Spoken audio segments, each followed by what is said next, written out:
All right, so listen to this question. Can women really have it all? Well, ask Susan Sly here, and she'll tell you, yeah, we can. And she knows from experience. Listen to this. Susan has transcended multiple sclerosis, homelessness, financial ruin, and even divorce to go on and live just an extraordinary life. And she's also written this book. It's called The Have It All Woman, a practical guide to achieving balance, abundance, and the life of your dreams. Now, in it, she really does share with us her easy-to-follow tips on how to turn any adversity into a win. Good morning to you, Susan. Good to see you. Good morning, Danielle. Thanks for having me. Don't even know where to begin, if I'm honest, because as I was kind of looking through the notes on your story, I was fascinated, I was heartbroken, I was all of these things for you. Tell our viewers your story. Well, like so many women in America and all over the world, I was one of those women who was the do-it-all woman. You know, I was running around, I was doing it all for everyone else, I was running a business, I was being a mom, and my whole life was schedule, list, list, list. And I decided to ignore the things that were going on and the signs and the symptoms and everything else. And one day I said, oh, I'll just go to my doctor and see, you know, if there is a little something. He called me into his office on January 13th, and he told me, he said, you have progressive MS.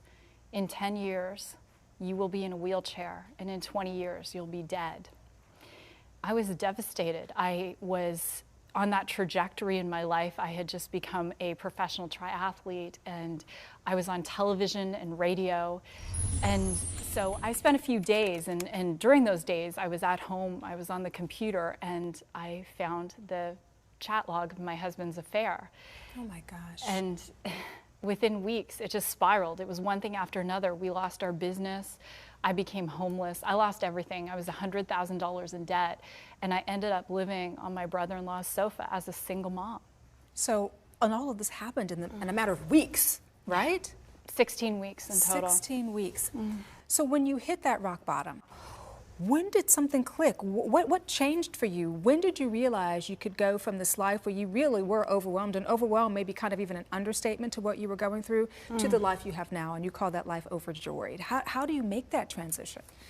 It began with a decision, and there is a statistic. Mental Health America says that 50% of American women think that it's normal to be depressed.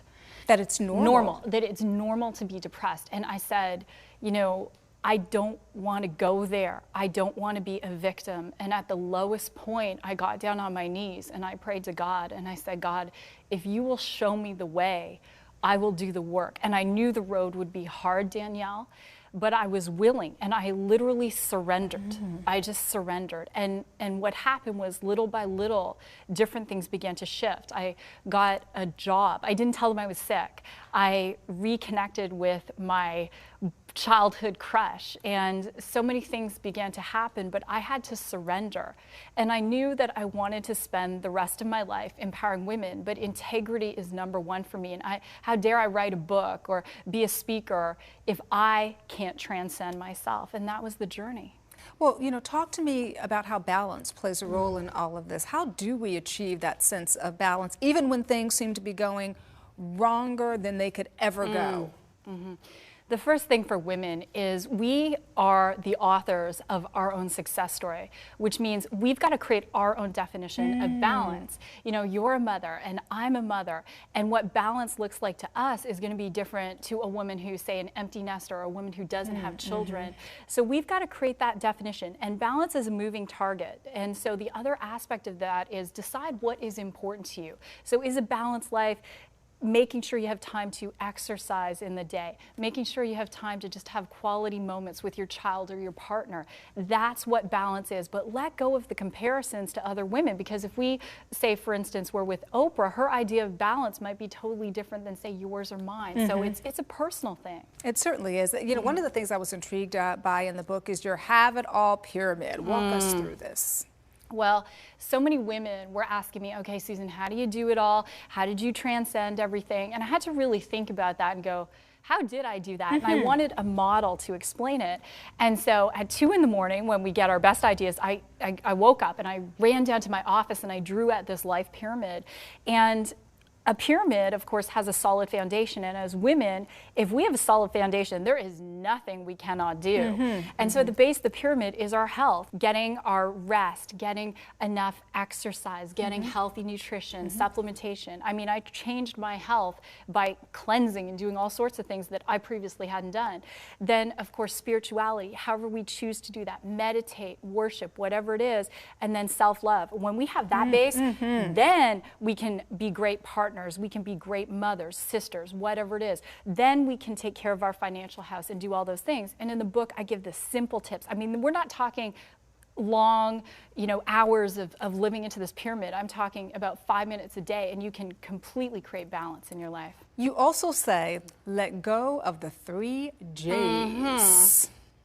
What are the 3 J's? Oh, jealousy, justification, and judgment. And so many women, they would look at a woman who is beautiful and successful. I used to be intimidated by women like that, and they'd be jealous. Look at you. Well, at one point I was 200 pounds, and I was going through a real rough patch in my life. And I looked at women, I thought, oh, it must be easy for her. And I was justifying. And, sure, yeah.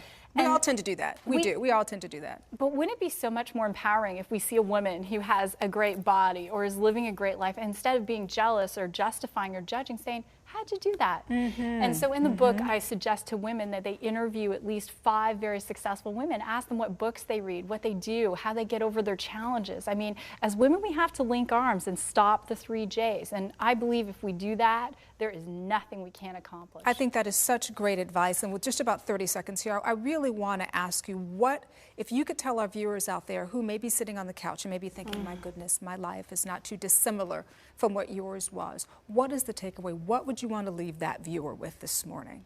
The biggest thing I want to say is do not give up hope. Whatever it is you are going through, you can transcend it. If it's illness, if it's infidelity, financial challenges, you can. And it's step by step. And the biggest tip I want to leave them with is the thing that changed for me is daily gratitude. I made a decision every day to find 10 things to be grateful for. A snuggle from my daughter, the sun shining, a roof over my head. When you lose that roof, you're appreciative of the roof. And that can shift everything. And if they want to go to my website, I also have a wonderful life planner. It's absolutely free.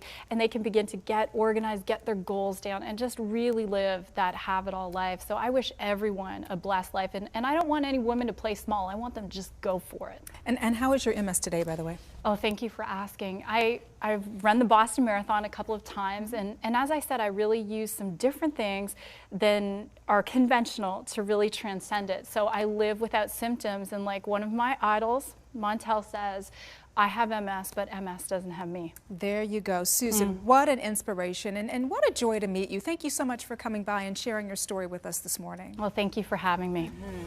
And once again, the book is called The Have-It-All Woman, a practical guide to achieving balance, abundance, and the life of your dreams. For more information on Susan or the book, please visit her website, and that is susansly.com.